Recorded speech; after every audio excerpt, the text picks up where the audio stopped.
righteous judgment. The brothers had judged by appearances. The crowds had judged by appearances. So God, grant that we here would not judge by appearances. We wouldn't think on the surface of things. That we'd see through deeds and see through words to the heart of things, to the reality of things. We don't want to be a shell-gazing people. We want to get to the heart of the matter. So work now in this room, I pray. And grant me to see truth and to speak truth. Forbid that I would want to seek my own glory and not the glory of him who sent me, and so prove to be a false prophet in the end. Oh God, grant that your people would so love your glory that they would be a God-exalting people rather than a self-exalting people, and so have within them the moral grounds for knowing Jesus. I ask this now in his great name. Amen. This is the second time now we're going through this text. The title of the message will tip you off to where the focus will be in this message. The title is God's Will as a Way of Knowing Christ's Word, which you can see comes from verse 17. If anyone's will is to do God's will, he will know whether the teaching is from God. So that's where we're going, verses 17 and 18 in particular. And I can remember back to my college days when this truth and this text was first brought to my attention. I remember the fall of 67 and what a effect it had on me. I'll say more about that later. What a great astonishment it was that willing is the basis of knowing. Really, I thought you had to know Christ in order to form a volition about his truthfulness. What is this, Jesus? How can he say this? That before you can know Christ and whether he's true, your will must come into alignment with God's will. These are very profound things. Shook me up big time in 1967. There are things for you to learn here, I don't doubt, about your own soul, how it works in relation to your head. How knowing and willing are all related to each other. So that's where we're going. But let's start at verse 3.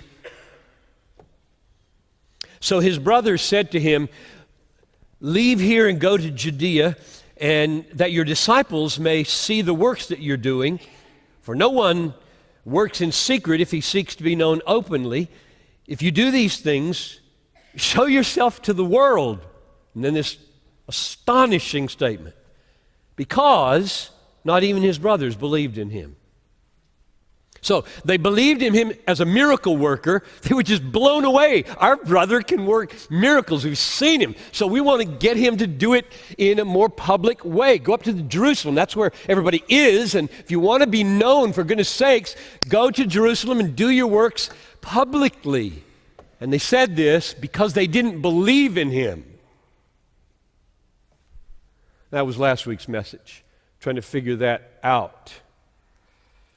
And what we saw was that they didn't see through. They were judging by appearances. Verse 24 really flies like a banner over this passage. They didn't see through to who he was, what his heart was. Sure, he was going to go up to Jerusalem, But he wasn't going to go up to try to attract a lot of attention to himself and get a lot of praise. He was going to die. He was going to be spit upon, have his beard pulled and be beaten, ripped to shreds. That's why he's going up. You want to go? They didn't want to go. They were all about seeking their own praise. And they've got a brother now who could help them in that process. And if that's what makes your heart tick, you can't know him. And they didn't. They didn't believe. And they didn't know him. So he says to them in verse 6, my time is not yet come. Your time is always here. The world cannot hate you, but it hates me because I testify about it that its works are evil. So my time for glory, there's glory coming, but my time for glory isn't here yet, and it's certainly not here in the way you think it's coming. So you go up. The world's not going to hate you. Why isn't the world going to hate you? You think like the world.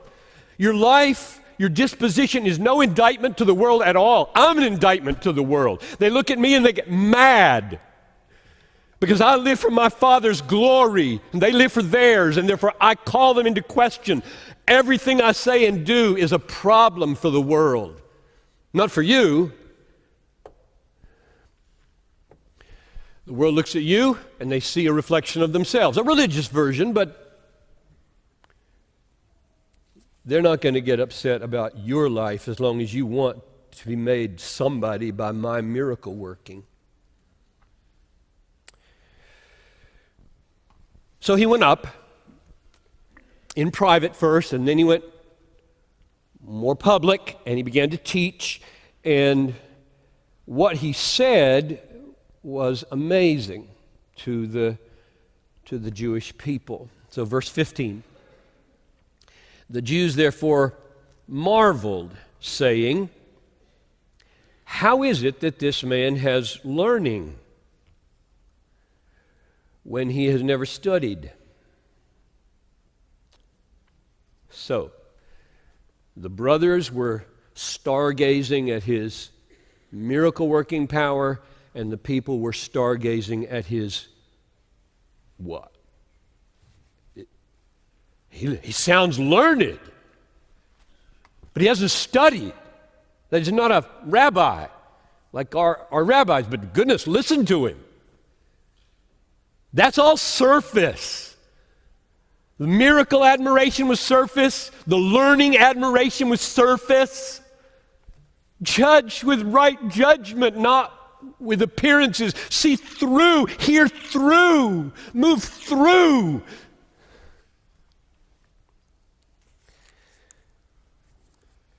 Their amazement was not a godly amazement. It wasn't a spiritual amazement. Something about his teaching wowed them. Learned, scholarly, literary, articulate, profound, whatever it was. They say, how does this man have learning when he's never studied? He was impressive. He was impressive to them, and they were not touched at all spiritually. Not at all. So Jesus did the same thing with them that he did with his brothers. He deflected their admiration to God. Verse 16. So Jesus answered them, my teaching is not mine, but his who sent me. So if you're going to admire something, direct it to God. Of course, he could have said, couldn't he, you wonder why you're wowed at my teaching? I'm God. What do you expect? He could have said that, and we wrestled with this a little bit last week, that the deflection of praise isn't what he always did. He came to be worshiped. But he is a man as well as divine. And therefore he's modeling for us how to live in relation to the Father. And in this case, at this point in his ministry, He's modeling for us the perfect manhood that he has, and it isn't out to get human praise. It's out to serve. It's out to suffer. So he deflects their amazement away from himself to God. Verse 16, my teaching is not mine, but his who sent me. So he says. And now the question arises, how can we know that? You say so. How can we know that? How can you know that? I'm sure there are people in this room who don't know that. That when Jesus speaks, God is speaking. Don't believe that.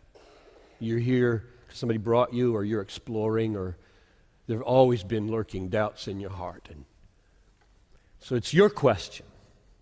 It's really all of our question. And isn't it good that Jesus raises it? Jesus raises this question. And he raises it here because it's very clear to him these crowds do not know that his teaching comes from God. They don't believe that. And you can see it in verse 15. How is it that this man has learning when he's never studied? Goodness gracious.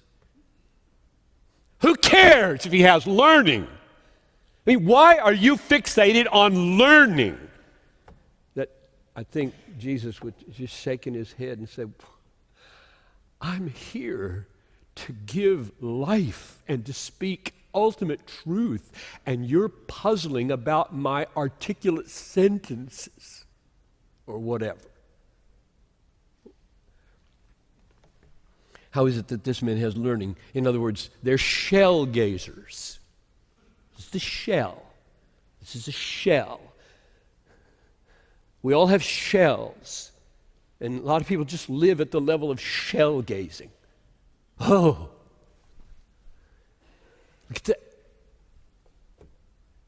That woman is beautiful, and she has such a voice.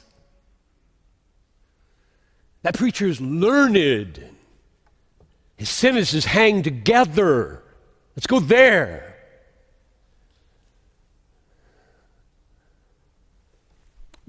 Check your relationship to your favorite heroes, your God, your friends, yourself, and whether you're a shell gazer or whether you don't care too much about the shell. You just want to go through. I want life. I want truth. I want reality. I'm going through. I don't care about the shell of this singer or this preacher or this actor. America is just media driven by these stars, right? And we're just shell gazers. There's only one question that matters with anybody. Are they true? Do they speak truth? Are they true? What they say and what they are in relation to God and the world, does it all hang together in perfect integrity and truth? That's all I care about. What do I give a rip about miracle working and articulate sermons? I want truth. That's the issue. So many preachers, so many singers, so many actors. Whoa, this man's got learning. Whoa, she's got looks and a voice. Whoa, he's hip, cool, shell. The question is, are they true? So Jesus poses the big question for your heroes, for your friends, for your God, for yourself. How can you know? How can you know? Here's his answer, verse 17. If anyone's will is to do God's will, he will know whether the teaching is from God. He'll know. Or whether I'm speaking on my own authority. So, 1967, fall, Wheaton College, I was just shocked when I heard this. I mean, I'd read the Gospel of John, goodness who knows, 100 times maybe by that point in my life. How could I miss this? Right willing is the foundation of right knowing?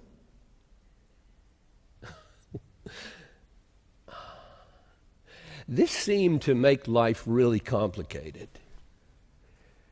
It made life more mysterious than I never thought it was.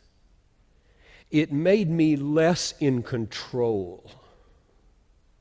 I mean, I've got a brain, I know how to use it, but you tell me my brain is going to perceive truth when my willing gets right, that complicates life for me. Puts me out of control. It makes life less rationalistic. Can't manage things so easily if this is true. I feel off kilter. I feel out of balance, out of control. It's miracles that got to happen down inside of me if I'm going to even think right about Jesus.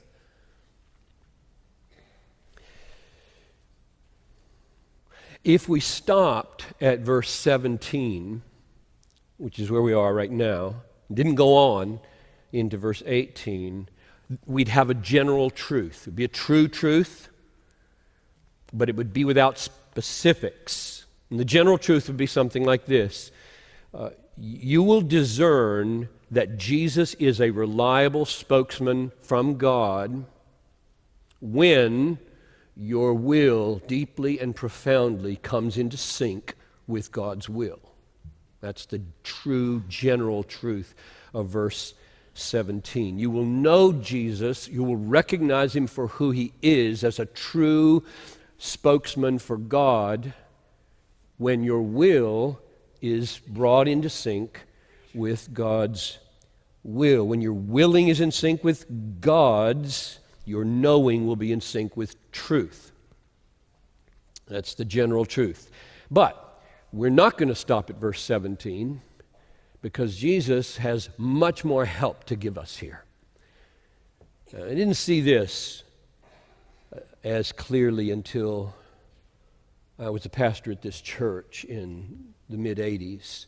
I've preached on this text before, and I intentionally did not read that sermon to get ready for this one. It's from scratch.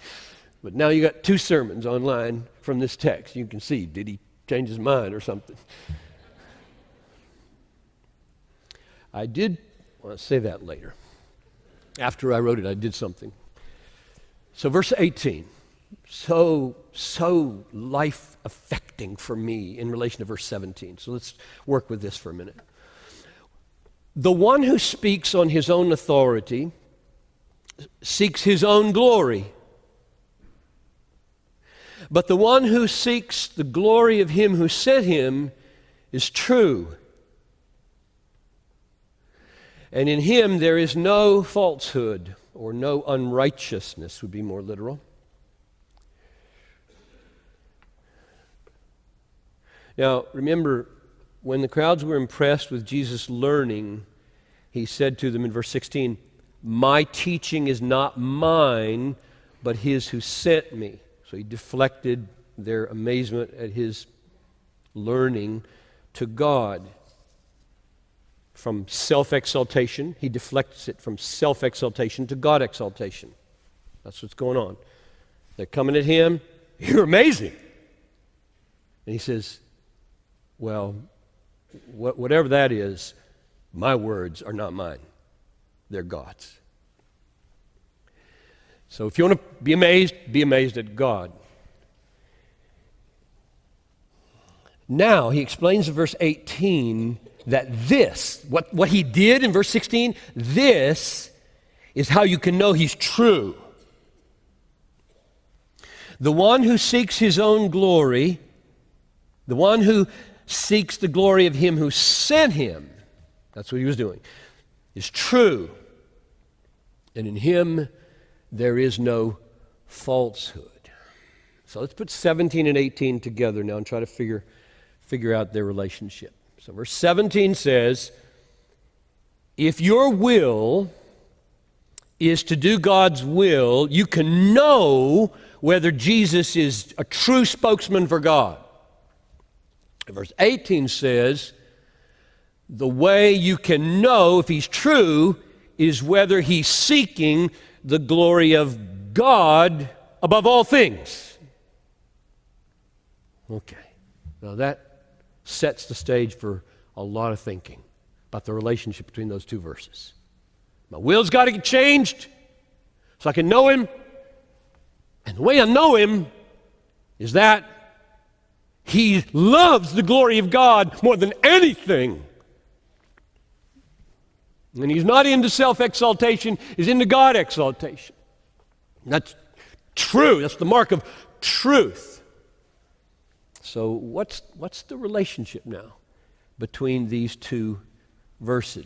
Verse 17, willing God's will enables us to know him for who he really is. And verse 18, you can know that he's really true because he's totally committed to exalting his Father.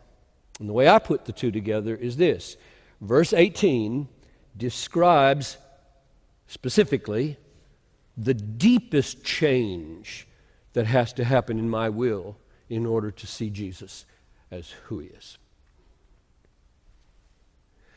The mark of his truth is a passion for God exaltation, not self-exaltation. Got that? That's verse 18. The mark of his truthfulness is a passion for God exaltation, not self-exaltation. Now, for me to see that and be drawn to it and recognize it as the mark of truth, I've got to be changed. That's not the way I am by nature, nor you. By nature, we love our own glory. We love the praise of man. That's the way we're wired. To be made much of feels better to us than anything in the world when we come into this world. And something really profound in the alteration of our wills has to happen for us to begin to enjoy making much of God more than we enjoy being made much of by people. Something really profound has to happen, and that's the change being called for in verse 17. Our wills have to come into sync with God's will, and God's will for his Son and for us is that we live for his glory, that we deflect to him, that we love to see him made much of, and we're not addicted any longer to this craving for human praise that governed us. That's the connection between 17 and 18 that I see. By nature, I am like his brothers. All right? When I see miracles, I see, whoa, there's a possibility that I could be cool or effective, or miracles could be useful for a reputation, right? I mean, really, we could fill this church 10 times over if I could do that. More. Or I'm like the crowds by nature. Sabbath keeping. The use of the law to provide their ego strength, to provide their sense of meaning and well-being.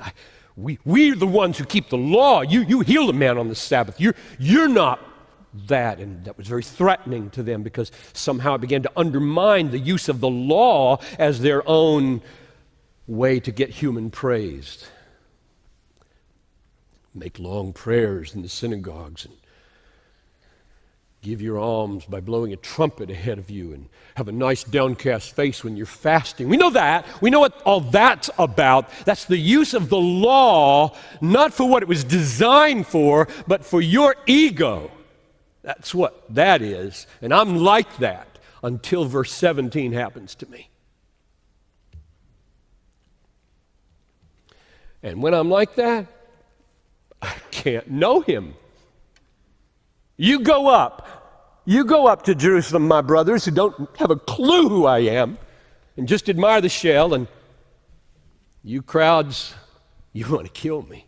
You don't know me.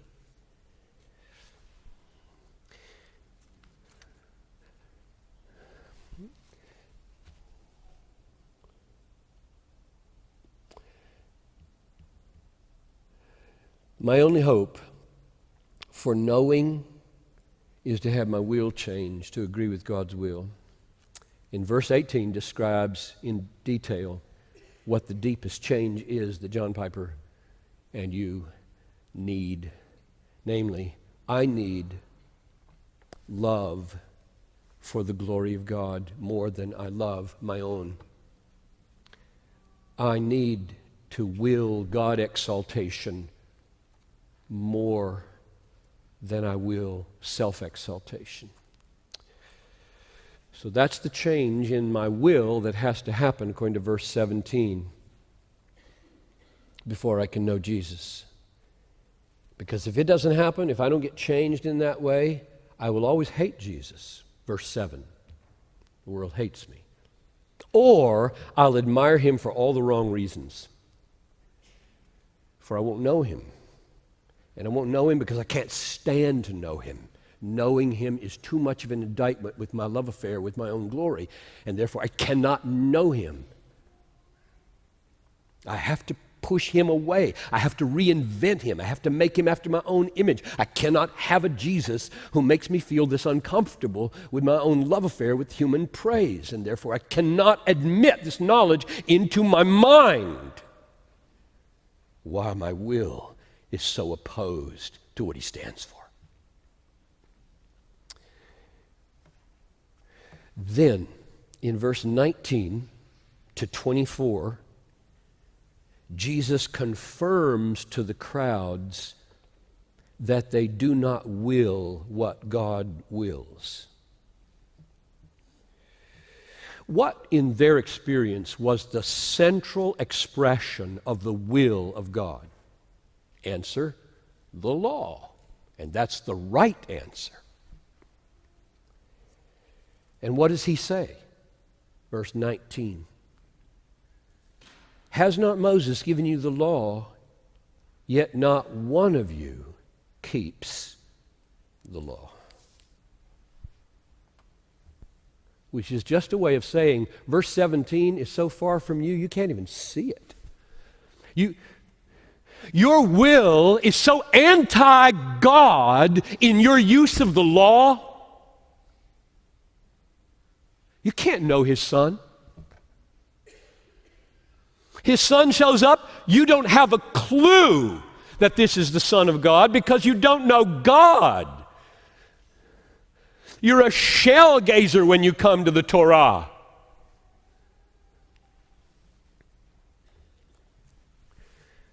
He's pleading with them to judge not by appearances, but with right judgment. So he says, why do you seek to kill me? Verse 19, which shows that they're not in sync with the law. And secondly, he says, why do you get angry that I healed a man? Back in chapter 5. Remember that? That's what's going on here. Verse 23, are you angry with me because on the Sabbath I made a man's whole body well? You're willing to circumcise a man on the Sabbath to keep from breaking the law. I healed a man's whole body on the Sabbath, and you accuse me of being a lawbreaker and want to kill me. How can that be? He says. And of course it can be because the way they handle the law is precisely for their own self-exaltation. Jesus is saying, what I stand for is at the heart of the law. What is the heart of the law? Most of you would get that answer right, I think. What's the first and great commandment? Love the Lord your God. Love the Lord your God. Love his glory. Love his exaltation. Love his being made much of with all your mind and with all your heart and with all your soul. And love your paralyzed neighbor as yourself. You don't know God. You want to get circumcision right and get angry that I healed a man? You don't know God. You're a shell gazer. You're judging by appearances. You're taking the form of God's will in this holy, righteous law, and you're making it an instrument of your pride in order to boost your ego in showing off for people in order to get their praise. That's what you're doing with the law, so you can't know me. Your will is so out of sync with the law, so out of sync with God's will, all you do is use the law in order to boost your human esteem.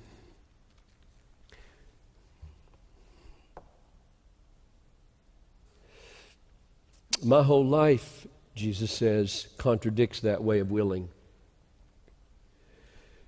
That's why you can't know me. You can't know me until your will is to do God's will. To do what the law deeply demands, namely to treasure, to love the glory of God with all your heart, and with all your soul, and with all your mind, and with all your strength, and your paralyzed neighbor as yourself. So there it is. Now let me draw out 4 applications. Number 1, realize, Bethlehem, that the deepest obstruction to knowing the truth of Jesus is a heart obstruction, not a head obstruction. Just let this land on you with great force. The deepest obstruction to our knowing Jesus for who he really is not a head obstruction. It's not because you're not smart enough. It's a heart obstruction. It is a problem with our will, not first a problem with our reason. Our natural love for human glory makes it impossible to know and follow a person whose whole life is bent on emptying himself to glorify his Father and save sinners. It is impossible to know him for who he really is when his whole coming, living, dying contradicts your deepest love, namely the love of human praise. To know him for who he is, we must be changed. Not just in our ideas, but in our wills. Which is why this gospel puts such an emphasis on the new birth. You must be born again. This is what happens in the new birth. The new birth is not a decision. The new birth is beneath decisions. The new birth is the work of God to take out a heart that loves human praise more than it loves God's praise, and put in a heart that loves the praise of God more than the praise of man. That is the new birth. Number 2, therefore, pray that God would cause his name to be hallowed, glorified, treasured in your heart above all things, so that your eyes would be open to who he really is. I pray this every day of my life.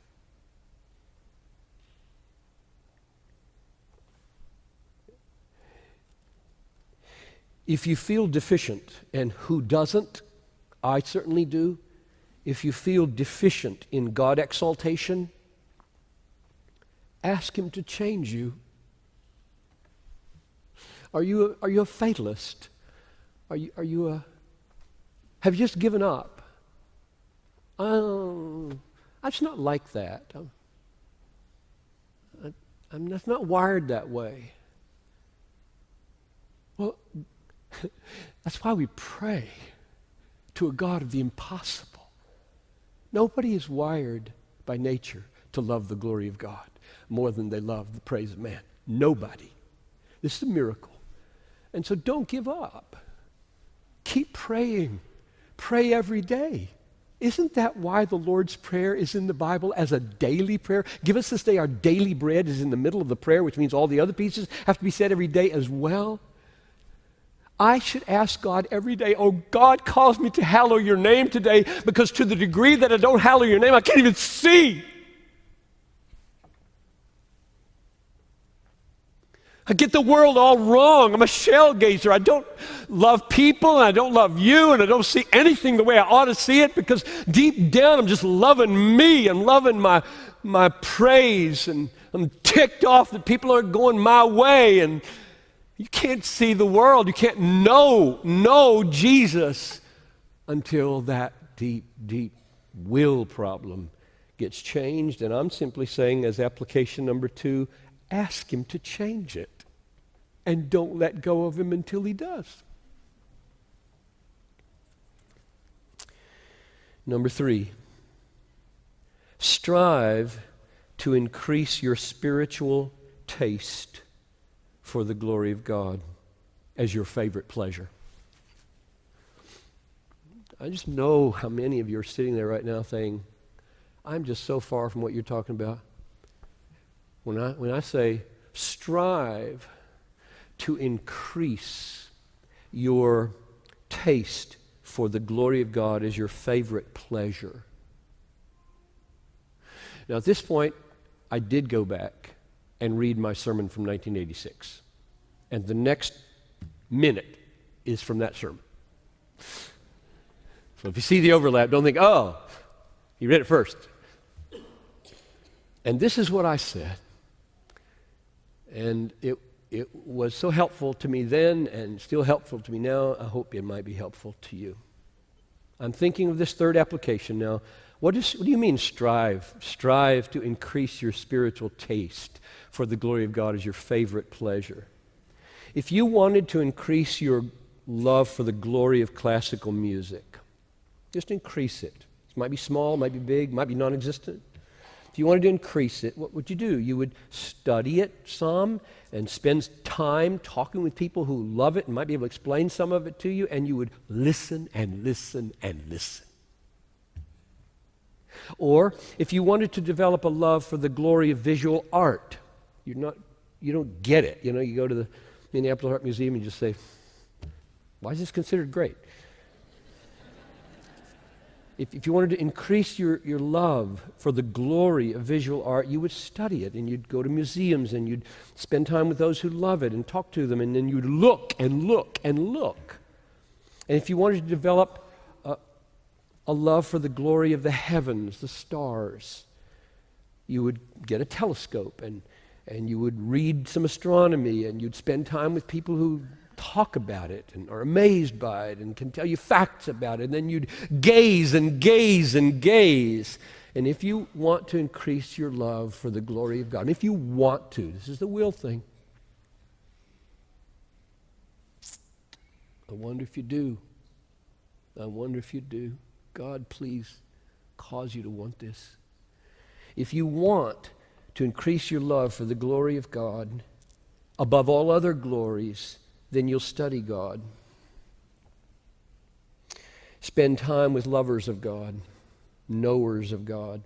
You'll listen to God, and you will look at God, and you will gaze and gaze and gaze at the revelation of God, especially in His Word, and most pointedly in the face of Jesus Christ, His Son. We have beheld His glory, glory as of the only Son from the Father, full of grace and truth. That's what the Gospel of John is written for. So, I'm pleading with you to strive to increase your spiritual taste for the glory of God as your favorite pleasure. And if you understand this sermon, you'll know that the reason for that is then you'll know so many things. And number 4, finally, know that Jesus is true. Jesus does not merely speak from himself. I don't speak from myself. The words that I speak are from the Father. He speaks for God. And when he says, before Abraham was, I am, he's going to say that in chapter 8. He's claiming to be the eternal Word which was with God and was God. And when he says it, he's true. You'll know it. You'll know it. Or when he says, the Good Shepherd lays down his life for the sheep, and whoever comes to me, I will never cast out. That's true. And you'll know it. And you'll come. You come. I pray that you do. Let's pray. So, Father, just like I was thrown off balance in, I think, a really good way in 1967, I pray that I have thrown off balance some people tonight. I pray that balance will only be recovered in the new birth or in the reawakening to the infinite value of the glory of your great name. And that deep will work would be done in our hearts so that our reasoning would be right, and our heads would be clear, and we would know you and your Father. Have thine own way, Lord. Have thine own way. You are the potter. We are the clay.